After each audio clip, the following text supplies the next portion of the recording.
Assalamualaikum warahmatullahi wabarakatuh. Perkenalkan, nama saya Rosmita,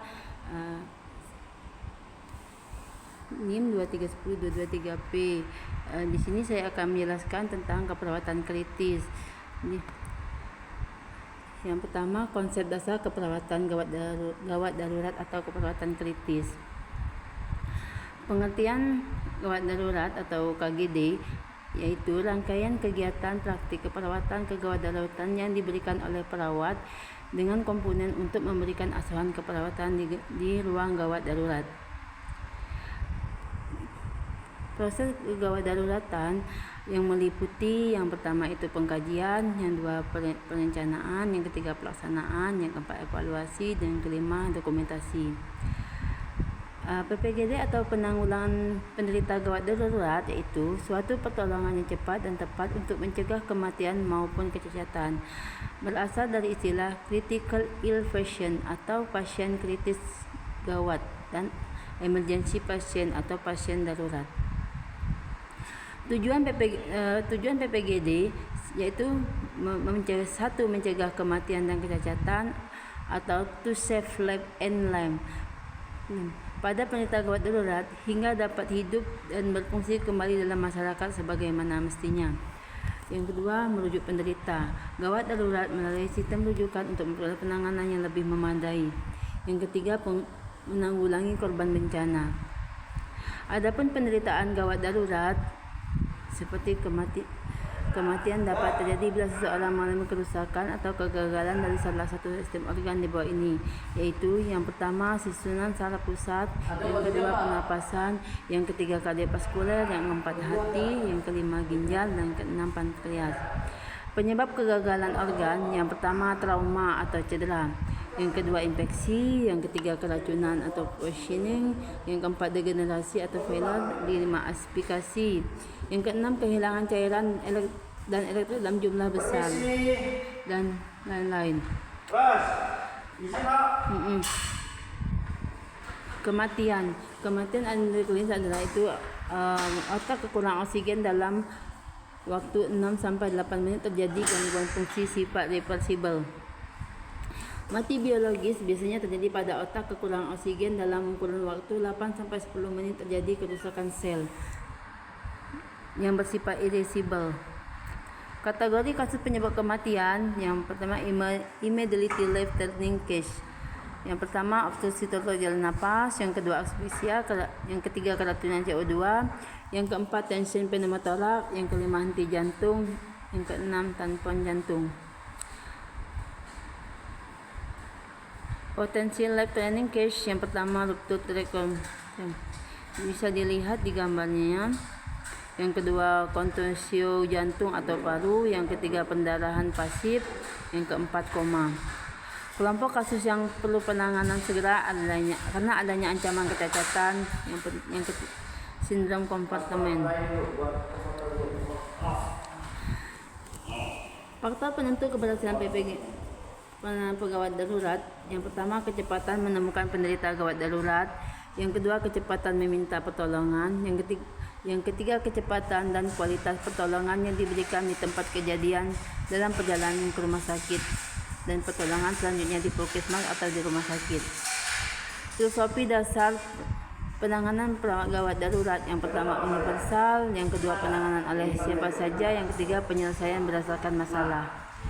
Prinsip penanganan PPGD yaitu penanganan cepat dan tepat, yang kedua pertolongan segera diberikan oleh siapa saja yang menemukan pasien tersebut seperti awam, perawat, dokter, meliputi tindakan non medis, cara meminta pertolongan, transportasi, menyiapkan alat medis, kemampuan medis berupa pengetahuan maupun keterampilan BLS. Triase pada penanganan PPGD biasanya tindakan memilih-milih korban sesuai dengan tingkat kegawatannya untuk memperoleh prioritas tindakan. Kalau gawat darurat biasanya ditandai dengan garis warna merah.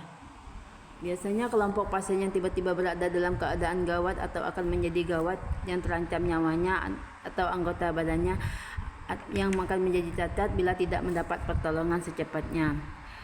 Yang kedua, gawat tidak darurat biasanya ditandai dengan putih. yaitu kelompok pasien berada dalam keadaan gawat tetapi tidak memerlukan tindakan darurat, misalnya kanker stadium lanjut. Yang ketiga, tidak gawat darurat. Biasanya ditandai dengan warna kuning, yang mana kelompok pasien ini yang mengakibatkan mudahnya yang datang tiba-tiba tetapi tidak ada penanganan dan badannya kaku menjadi dangkal. Tidak gawat darurat biasanya tidak gawat atau tidak darurat biasanya ditandai dengan hijau. Kalau yang kelima, meninggal, biasanya ditandai dengan warna hitam.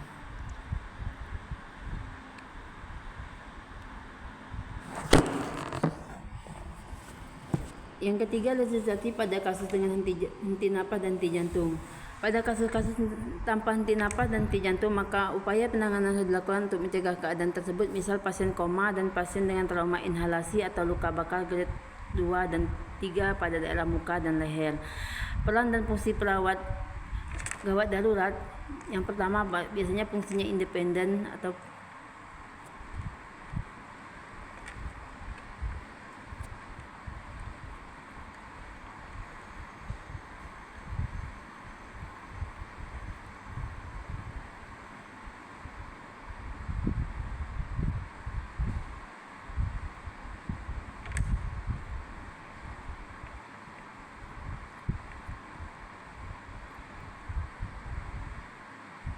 yang kedua, fungsi yang didelegasikan sepenuhnya atau sebagian dari profesinya.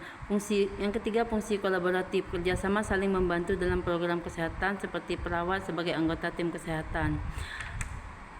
Yang kemampuan minimal perawat UGD menurut Depkes 1990, 1. Mengenal klasifikasi pasien, 2. Mampu mengatasi pasien shock, gawat napas, gagal jantung, paru, otak, kejang, koma, perdarahan, kolik, status astimikus, nyeri hebat, daerah pinggul, dan kursus ortopedi. Yang ketiga, mampu melaksanakan dokumentasi asuhan keperawatan gawat darurat.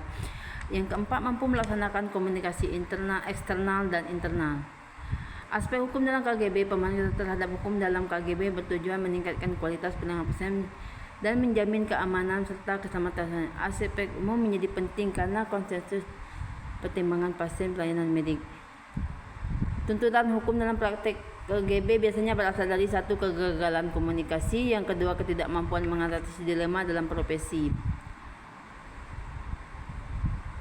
Permasalahan etik dan hukum KGB merupakan isu yang juga terjadi pada etik dan hukum dalam kegawatan medik, yaitu diagnosa kegawat daruratan, standard operating procedure, 3. Kualifikasi tenaga medis, 4. Hak otonom pasien atau info concern, 5. Kewajiban untuk mencegah cedera atau bahaya pada pasien, 6. Kewajiban untuk memberikan kebaikan pada pasien seperti rasa sakit dan menyelamatkan. Permasalahan dalam KGB dapat dicegah: 1. Mematuhi standar operating prosedur atau SOP, 2. Melakukan pencatatan dengan benar, meliputi mencatat segala tindakan, mencatat segala instruksi, dan mencatat serah terima. Konsep perawatan kritis tujuannya untuk bertahan hidup atau maintenance lab. Pengkajian biasanya dilakukan pada semua sistem tubuh untuk menopang dan mempertahankan sistem-sistem tersebut tetap sehat dan tidak terjadi kegagalan.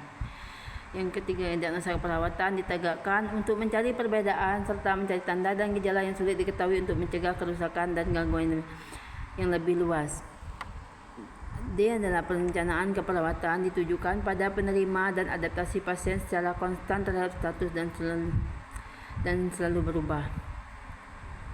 Adapun implementasi biasanya ditujukan pada terapi gejala-gejala muncul pertama kali untuk mencegah krisis dan secara terus-menerus dalam jangka waktu lama sampai dapat dengan tercapainya tingkat kesembuhan yang lebih tinggi atau terjadinya kematian.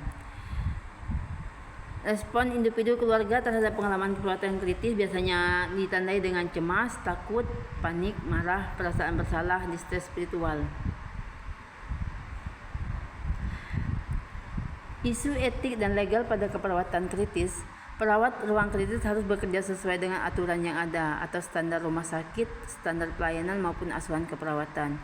Etik ditujukan untuk mengukur perilaku yang diharapkan dari manusia, sehingga jika manusia tersebut merupakan suatu kelompok tertentu atau profesi tertentu seperti profesi keperawatan, maka aturannya merupakan suatu kesepakatan dari kelompok tersebut yang disebut kode etik.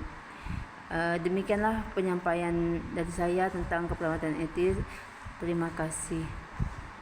Saya akhiri, wabillahi taufik wal hidayah. Wassalamualaikum warahmatullahi wabarakatuh.